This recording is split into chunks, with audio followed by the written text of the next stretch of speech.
Hello বন্ধুরা, আজকে আবারও একটা নতুন রেসিপি নিয়ে চলে এসেছি। কেমন আছো সবাই? আশা করি ভালোই আছো। আজকে আবারও একটা আটা আর ডিম দিয়ে খুব সহজে পিঠা রেসিপি বানিয়ে দেখাবো। এই পিঠাটা বানানোর জন্য প্রথমে দুটা ডিম ভেঙে নিয়ে নিয়েছি, বাটিতে দিয়ে দিব। এখন দিয়ে দিব চিনি। চিনিটা আমি এক বাটির একটু কমে নিয়েছি। পরিমাণ মতো দিয়ে দিব লবণ। চিনি আর লবণটা ডিমের সাথে ভালো করে মিলিয়ে নিব। বন্ধুরা, যদি ভিডিওটি ভালো লাগে প্লিজ আমার চ্যানেলটাকে সাবস্ক্রাইব করবেন। এখন ডিমটা মিলানো হয়ে গেছে। এখানে দুটা এলাচ ভালো করে গুঁড়ো করে নিয়েছি, দিয়ে দিব। তোমরা চাইলে ভ্যানিলা এসেন্স দিতে পারো। আমি ভ্যানিলা এসেন্স না দিয়ে এখানে এলাচের গুঁড়ো দিয়েছি। এলাচের গুঁড়োটা দিয়ে আবারও একটু মিলিয়ে নিলাম। যেই বাটি মেপে চিনি নিয়েছি ওই বাটি মেপে 2 বাটি দিয়ে দিব আটা। তোমরা চাইলে এখানে আটার বদলে ময়দাও দিতে পারো। এখন দিয়ে দিব 1 চামচ কালজিরা। 2 চামচের মতো দিয়ে দিব সাদা তেল। এখন সবগুলো উপকরণকে মিলিয়ে একটা ডো বানিয়ে নেব।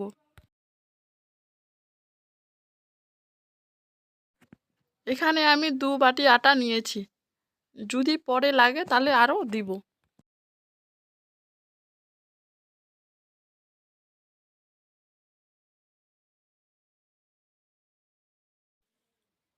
বন্ধুরা, ভিডিওটা স্কিপ না করে পুরো ভিডিওটা দেখবেন। এখানে ডোটা মাখানো হয়ে গেছে। এখানে আর আমার আটা লাগেনি, যে আটাটা দিয়েছি ওই আটাটাই হয়ে গেছে। এখন ডোটাকে দুভাগে দুটা ডো বানিয়ে নেব।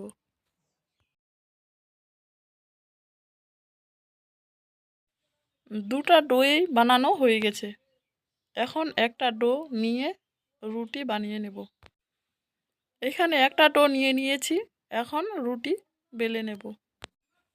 কিন্তু এই রুটিটা মোটা করে বেলবো।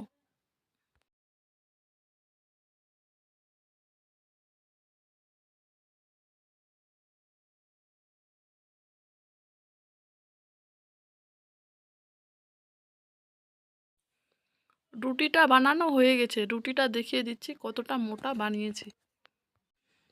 এখানে একটা ছোট হরলিক্সের বোতলের ঢাকনা নিয়ে নিয়েছি। ওই ঢাকনাটা দিয়ে পিঠাগুলো বানিয়ে নেব। কেমন করে বানাচ্ছি দেখিয়ে দিচ্ছি।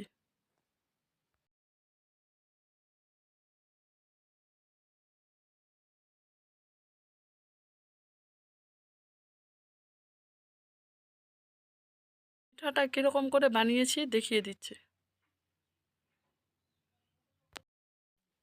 এখন একটা একটা করে পিঠা একটা থালাতে উঠিয়ে নিব।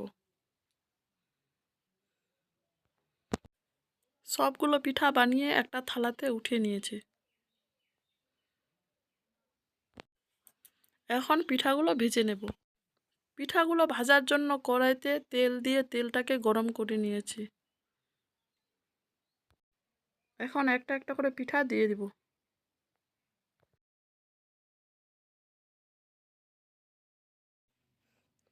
একইভাবে সবগুলো পিঠা দেওয়া হয়ে গেছে।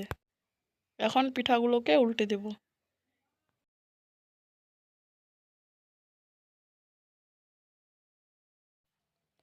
পিঠাগুলোকে হালকা আঁচে ভাজতে হবে।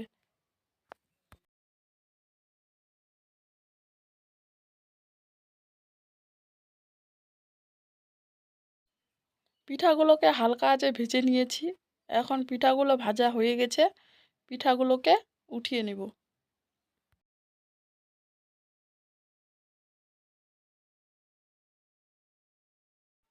একইভাবে সবগুলো পিঠা ভেজে একটা থালাতে উঠিয়ে নিয়েছি। বন্ধুরা, একটা পিঠাকে ভেঙে দেখাচ্ছি পিঠাটা কতটা মুচমুচে হয়েছে। এই পিঠাটা 1 মাস ধরে সংরক্ষণ করে খাওয়া যাবে। বন্ধুরা, পিঠার এই নতুন রেসিপিটি যদি ভালো লাগে লাইক, কমেন্ট, শেয়ার, সাবস্ক্রাইব করে দিবেন। ধন্যবাদ।